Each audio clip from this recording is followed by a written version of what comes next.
Inorganic chemistry की जो second unit है वो है सहसंयोजक बंध या सहसंयोजक यौगिक।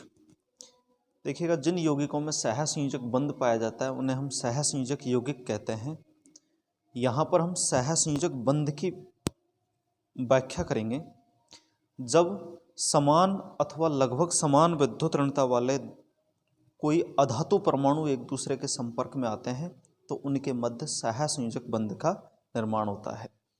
सहसंयोजक बंध का निर्माण दो परमाणुओं के मध्य में इलेक्ट्रॉनों के साझे के कारण होता है, या हम ऐसे कह सकते हैं कि सहसंयोजक बंध किन्हीं दो परमाणुओं के मध्य लगने वाले उस आकर्षण बल को कहते हैं जो दोनों के मध्य इलेक्ट्रॉनों के साझे के कारण उत्पन्न होता है।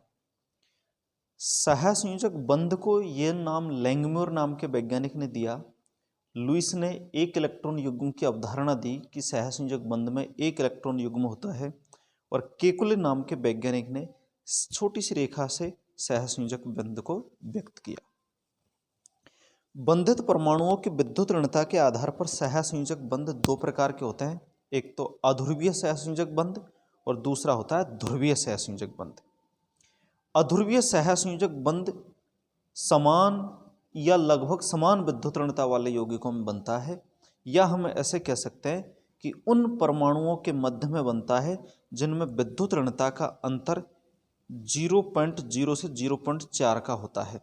जैसे देखो, कार्बन की विद्युत ऋणता 2.5, हाइड्रोजन की 2.1, दोनों में जो विद्युत ऋणता का अंतर है वो 0.4 है। अतः इनके मध्य में अध्रुवीय सहसंयोजक बंध का निर्माण होगा। कई अध्रुवीय अणुओं जैसे H2 है, Cl2, N2, CH4, F2, C6H6 आदि। तो अब हम कह सकते हैं कि अध्रुवीय सहसंयोजक बंध समान विद्युत ऋणता वाले यौगिक अणुओं में या लगभग समान विद्युत ऋणता वाले परमाणुओं के मध्य में पाया जाता है। नेक्स्ट है ध्रुवीय सहसंयोजक बंध। ध्रुवीय सहसंयोजक बंध उन तत्वों के मध्य में बनता है जिनमें बंधित परमाणुओं की विद्युत ऋणता में अंतर 0.4 से 1.5 का होता है। जैसे HCl है, H2O है, अमोनिया है, CO2 है आदि। इस प्रकार के अणु ध्रुवीय सहसंयोजक अणु कहलाते हैं। नेक्स्ट है सहसंयोजक यौगिकों के सामान्य लक्षण। सबसे पहले हम भौतिक अवस्था के बारे में बात करेंगे। सहसंयोजक यौगिक ज़्यादातर गैसीय अथवा द्रव अवस्था या नर्म ठोस अवस्था में पाए जाते हैं, लेकिन ऐसे अणु जिनका अणुभार उच्च होता है या जिनमें बहुत ज़्यादा अणुभार होता है, बड़े अणु होते हैं, वो कठोर ठोस भी होते हैं, जैसे हीरा है, सिलिकॉन कार्बाइड है आदि। सहसंयोजक अणुओं में परस्पर दुर्बल वान डेर वाल आकर्षण बल पाया जाता है। नेक्स्ट है विद्युत चालकता। जैसा कि हम जानते हैं, किसी यौगिक को विद्युत धारा के चालन करने के लिए उसमें या तो मुक्त आयन होने चाहिए या इलेक्ट्रॉन होने चाहिए। सहसंयोजक यौगिक सामान्यतः विद्युत के कुचालक होते हैं, लेकिन कुछ यौगिक जलीय विलयन में घुलकर आयन मुक्त करते हैं, वे विद्युत धारा का चालन करेंगे।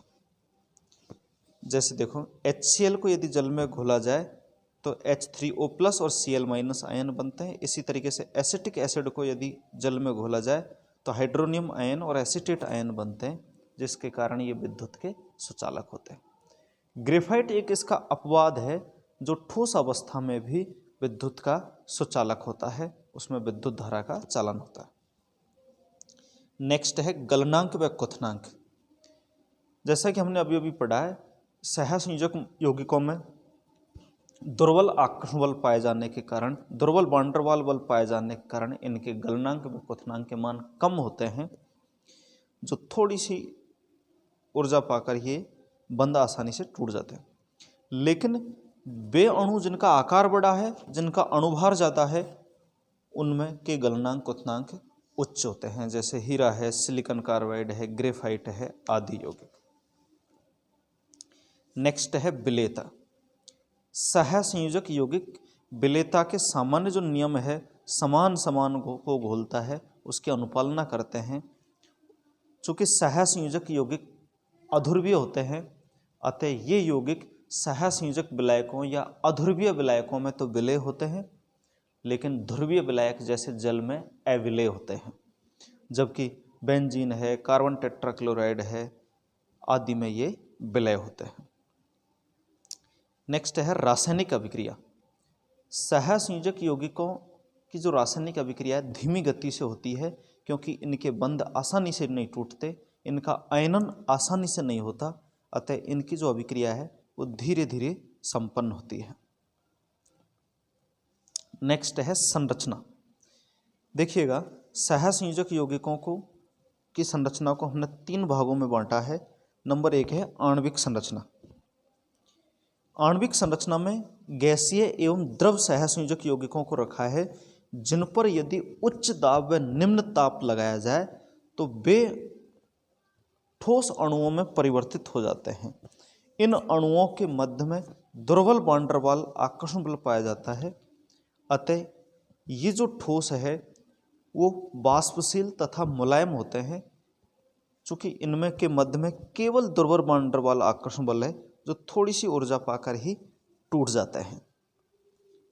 नेक्स्ट है विशाल अणु क्रिस्टल। वे अणु जिसमें प्रत्येक परमाणु अन्य परमाणुओं से जुड़ते हुए एक अनंत त्रिविमीय संरचना का निर्माण कर लेते हैं, अर्थात एक परमाणु दूसरे परमाणु के द्वारा सहसंयोजक बंध से जुड़ते जाते हैं और एक अनंत त्रिविमीय संरचना का निर्माण कर लेते हैं, बहुत बड़ी संरचना का निर्माण कर लेते हैं। उन्हें हम विशाल अणु कहते हैं। जैसे हीरा है, ग्रेफाइट है, हीरा है, सिलिकॉन कार्बाइड है, सिलिका है आदि की विशाल संरचना होती है, अतः इनके जो गलनांक क्वथनांक के मान है वो उच्च होते हैं। नेक्स्ट है परतीय संरचना, लेयर स्ट्रक्चर। परतीय संरचना केवल एक यौगिक की पाई जाती है और वो है ग्रेफाइट। ग्रेफाइट कार्बन का ही अपर रूप होता है, जिसमें प्रत्येक कार्बन sp2 संकृत अवस्था में होता है और प्रत्येक कार्बन 3 अन्य कार्बन से जुड़कर सहसंयोजक बंध के द्वारा जुड़कर के एक चक्रीय संरचना का या परतीय संरचना का निर्माण कर लेता है। अब प्रत्येक कार्बन पर एक pz कक्षक बचती है, जो कि संपार्श्विक अतिव्यापन के द्वारा पाई बंध का निर्माण कर लेती है। ग्रेफाइट में कार्बन कार्बन जो बंध लंबाई है 1.42 होती है, जो कि ना तो डबल बॉन्ड के बराबर है ना ही सिंगल बॉन्ड के बराबर है, दोनों के मध्य की है। इससे यह स्पष्ट होता है कि ग्रेफाइट में ना तो शुद्ध रूप से एकल बंध है ना ही द्विबंध है, बल्कि एकल बंध में द्विबंध के लक्षण आ जाते हैं। ये परतें आपस में दुर्बल वैन डर वाल आकर्षण बलों के द्वारा जुड़ी रहती है, जिनके मध्य में 3.41 एंगस्ट्रॉम की दूरी होती है। इन परतों के मध्य में दुर्बल वैन डर वाल आकर्षण बल पाया जाता है, अतः इन पर थोड़ा सा बल लगाया जाए तो ये परतें एक दूसरे के ऊपर खिसक जाती है, एक दूसरे के ऊपर सरक जाती है। अतः ग्रेफाइट का जो उपयोग है वो स्नेहक के रूप में किया जाता है, लुब्रिकेंट के रूप में किया जाता है। जैसा कि हम जानते हैं सामान्यतः सहसंयोजक यौगिक के विद्युत के कुचालक होते हैं, लेकिन ग्रेफाइट एक ऐसा अपवाद है जो ठोस अवस्था में भी विद्युत का चालन करता है, क्योंकि ग्रेफाइट की परतीय संरचना होती है और इन परतों के मध्य में दुर्बल वैन डर वाल आकर्षण बल पाए जाते हैं या पाई बंध पाए जाते हैं, जो थोड़ी सी ऊर्जा पाकर ही टूट जाते हैं। अतः जो पाई इलेक्ट्रॉन है वो गतिशील होते हैं, जिसके कारण ये विद्युत का चालन कर देते हैं। अतः ग्रेफाइट ठोस अवस्था में विद्युत का चालन करता है। इसकी संरचना देखिएगा, ये जो ग्रेफाइट की संरचना है एक परत है, जैसे प्रत्येक कार्बन, ये कार्बन पे ध्यान दीजिएगा, प्रत्येक कार्बन 3 कार्बन से जुड़ जाता है, 3 कार्बन के साथ जुड़ करके एक परतीय संरचना बना लेता है। अब इन कार्बन की आपस में जुड़ते हुए एक परत बना ली है। इसी प्रकार दूसरी जो परत है वो निम्न प्रकार से है।